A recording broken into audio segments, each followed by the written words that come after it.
Hello, welcome. Thank you for joining us on this edition of News 2. I'm Sandra Gumansing. In our top story, if you were in the vicinity of the Red Hook dock on St. Thomas on Wednesday, you may have noticed a line of cars extending out to the main road.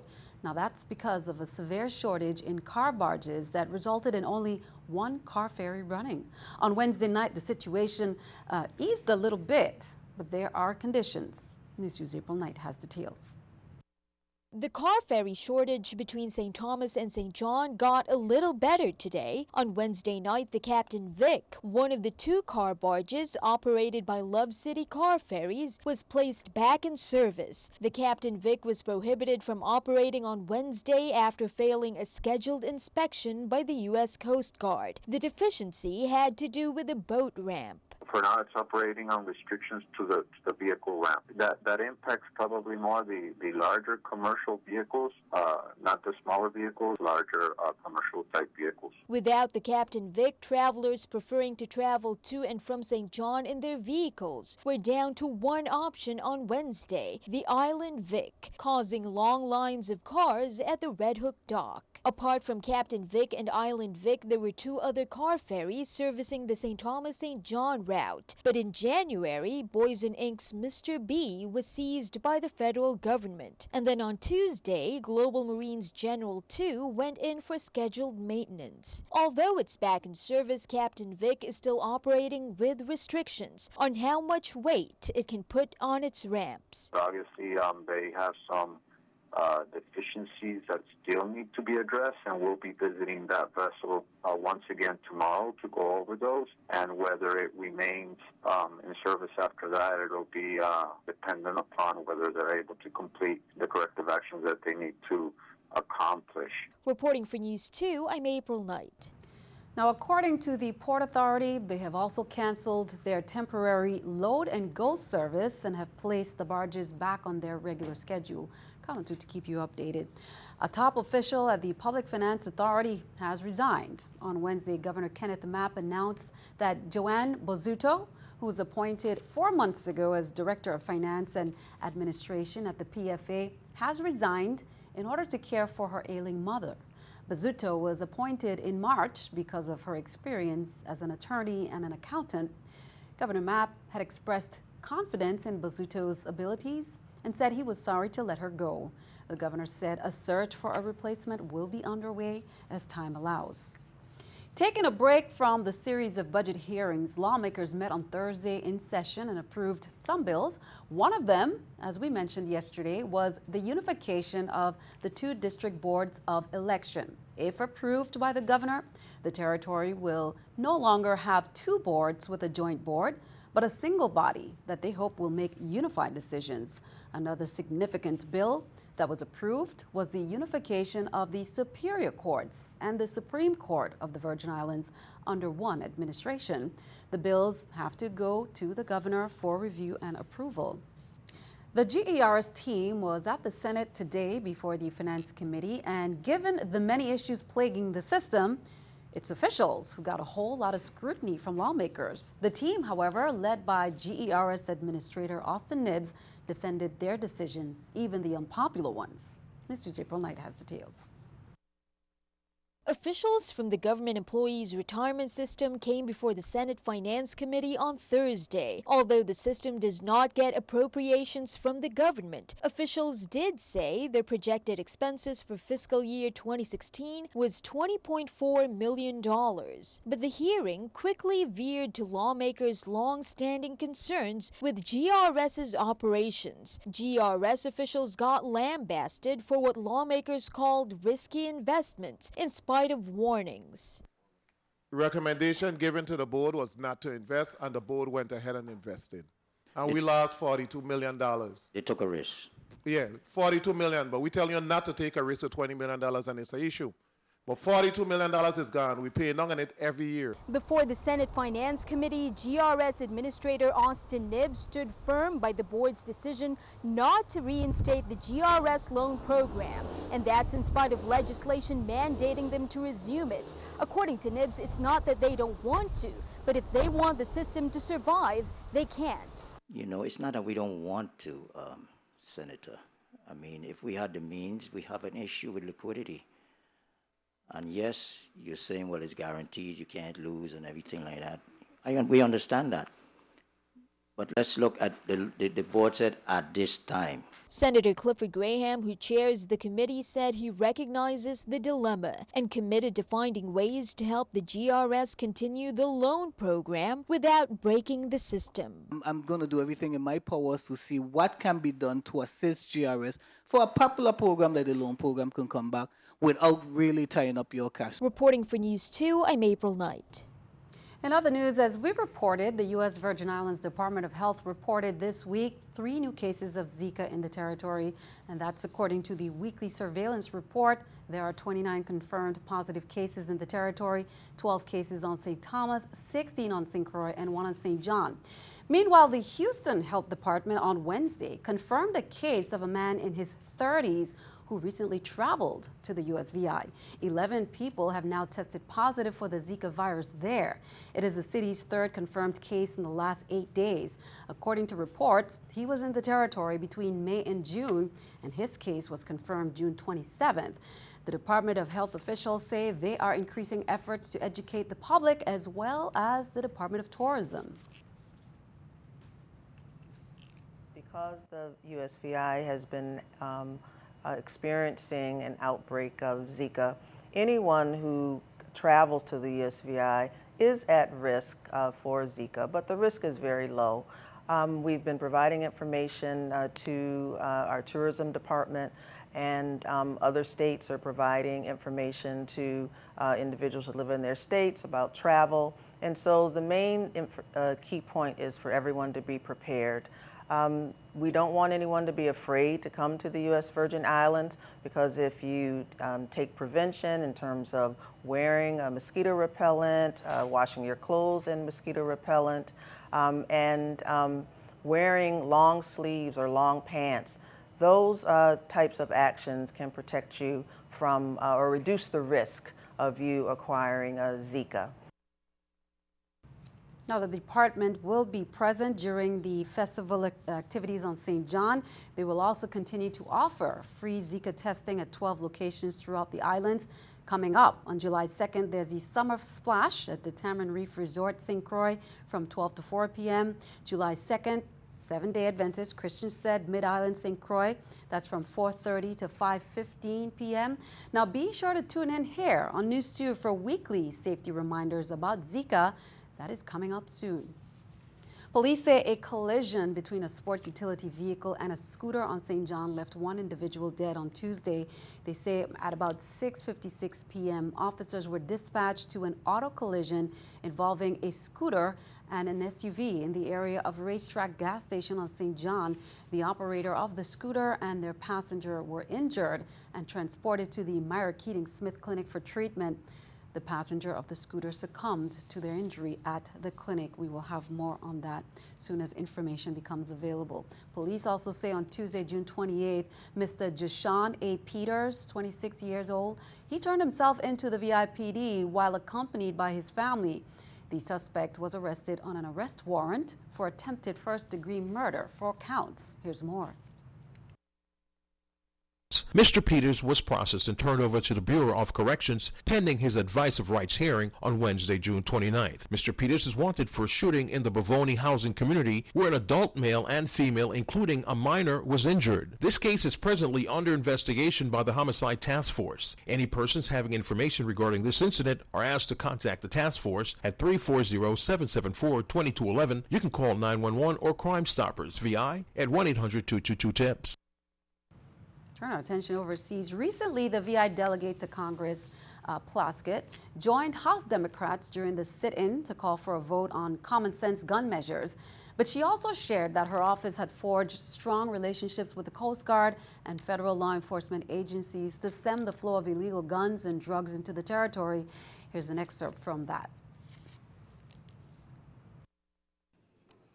On the small islands that I represent, the U.S. Virgin Islands, there have been over 300 gun-related deaths over the last 5 years.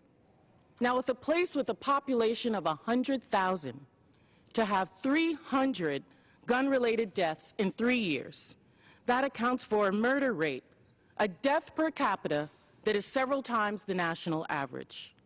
Now, much of this is through a lack of opportunity, but also, and absolutely, the influx of illegal assault weapons, high-caliber weapons of mass murder that come into the market. Those, coupled in our instance with drug trade, have left our community in fear and mourning for our young. Last year alone, there were twice as many gun deaths per capita in the Virgin Islands than there were in most American cities that we could traditionally think of as having high gun rate. Who were the victims of the destruction just this year in the Virgin Islands? And I'm going to name them. And the delegate did go on to name those victims. Authorities in Turkey have said they have evidence the perpetrators in Tuesday's attack on Istanbul's Ataturk airport came from the Syrian ISIS stronghold of Raqqa. Turkish officials have also said they believe the attack was extremely well planned with ISIS leadership involved. Scott McLean has the latest on the investigation. The victims of terror at the airport in Istanbul were from all over the world. One of them was just 8 years old. She was very lovely. All told, more than 40 people were killed and 239 wounded, including one American. On Tuesday, 3 terrorists walked into the Ataturk airport and started shooting, later detonating suicide vests. A Turkish official says the attackers came from the Syrian ISIS stronghold of Raqqa a month ago and brought their explosives with them. Officials say the men were from Russia, Uzbekistan, and Kyrgyzstan. Ask anybody inside ISIS or who has fought ISIS. People from the former Soviet Union tend to be the most battle-hardened and the most willing to die.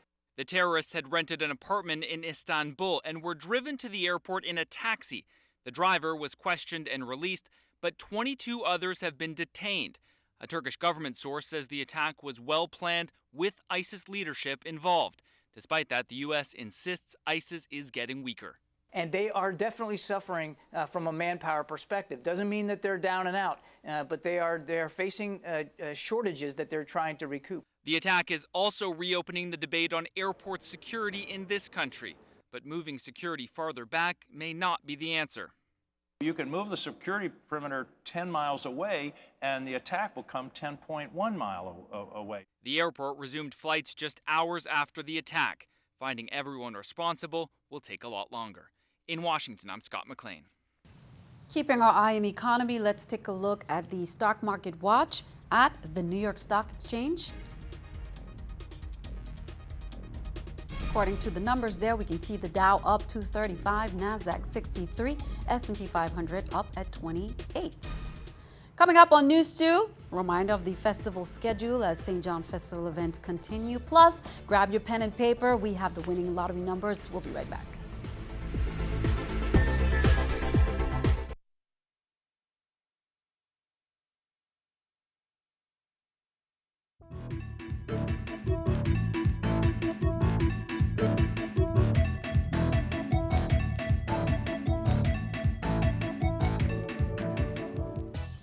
Well, festival fun continues on St. John. Taking a quick peek at the schedule there. Who will be performing tonight at Varlockville? Well, here we go. Extreme Vio International and small acts. And then Friday we'll hear from Spectrum, Fada Fox and Shy Marshall, Kerwin Dubois and Rock City. Saturday we'll hear from Express, Rudy, Nadia Baston, Patrice Roberts and Destra.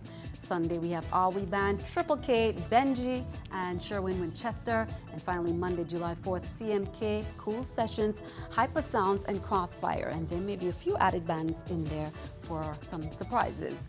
Coming up on the festival fun schedule, we can see Sunday, July 3rd. That's the next big event, 1 p.m. Horse races are on tap at the Clinton Phipps Racetrack. Sunday, July 3rd as well is the Emancipation Day program at the Powell Park. Sunday as well, we have the Festival Poker Run, Cruise Bay Beachfront. Now Monday, July 4th, that's the big day, 4 a.m. Juve early morning, 11 a.m. it's the Festival Parade, and then 9 p.m. the fireworks display in the harbor. Quick note to remind our viewers, there will be a change in programming next week. Due to the 4th of July recognition, News 2 will be preempted on Monday, July 4th by a programming special, but be sure to tune in on Tuesday, July 5th. We'll be right back for our regular scheduled programming. Remember, you can follow us on Facebook, YouTube, CBSTV2VI.com for all the latest. At St. Croix now, they're preparing for the July 1st jump up. The VIPD is reminding everyone about the parking restrictions and street closings in place in the town of Christiansted. So here we go, effective Friday, July 1st from 5 p.m. until the completion of the event. No parking on King Street from King Cross Street to the wharf area. No parking on Queen Cross Street from East Street to the boardwalk. Nor Company Street from Hospital Street to King Cross Street. On Church Street, beginning King and Company Streets. No parking on Strand Lane, Hospital Street between King and Company Streets.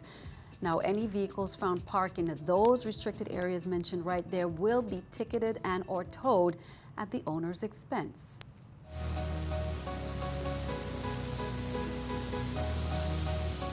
We have some options for you if you're looking for some summer camps to sign up the young ones for. Now, in collaboration with the Department of Sports, Parks, and Recreation, we from Upstreet, they're holding a summer enrichment program from July 5th to August 12th at the Winston Ramos Center. Now, here's the itinerary. Monday to Wednesday, it's academics from 8 a.m. to 12 noon. Thursday, field trips and guest speakers from 8 to 3 p.m. And then Friday, fun time, beach days from 8 to 4. It's open to ages 14 to 17, and they say now is the time to sign up.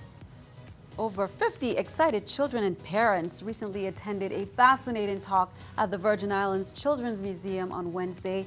The Search for Worlds Like Our Own presentation was given by Dr. Tim Giblin, astrophysicist, NASA astronaut trainer, and former NASA flight director and astronaut trainer. Again, this is the beginning of a series called Afternoon of Discovery, they say, designed to inspire students about our universe. The students were in awe of all the information they received and had many questions following that presentation. Local ocean crusader Paul Cater-Deaton sponsored this wonderful talk. The VICM is dedicated to providing unique and inspiring experiences through the use of exhibits and educational programming specifically designed for children. You can call 340-643-0366 for more information. Well, the Virgin Islands Department of Education wishes to inform the public that its administrative offices on St. Thomas will close at 12 p.m. on Friday, July 1st. Anyone wishing to contact the department's administrative offices on July 1st may do so before 12 p.m. by calling 340-774-0100. Offices will also be closed on Monday, July 4th in observance of the Independence Day holiday. Regular office hours will resume on Tuesday, July 5th. Virgin Islands Lottery partnered with the Virgin Islands Olympic Committee to feature the Olympians representing our islands in the 2016 Olympics. We wish them well, and we know their exceptional talents and dedication will pay off because they're all winners. Now, speaking of winners, are you the winner of the top prize of $175,000? Here are the winning numbers drawn today. The VI Lottery presents draw results of today's drawing on News 2. Here are the top prizes. Fifth prize for $20,000, 12520. 12520. Fourth prize for $30,000, 30691. 30691. Third prize for $40,000, 13218. 13218. Second prize for $65,000, 20907. 20907. And the grand prize winning number for $175,000 is 07285. 07285. If your number wasn't called, keep trying. One of these days, your number could win. The next drawing is July 14th. Play the VI Lottery and imagine the possibilities. And good luck as you check those tickets. Be sure to stick around. Your News 2 AccuWeather forecast comes your way next.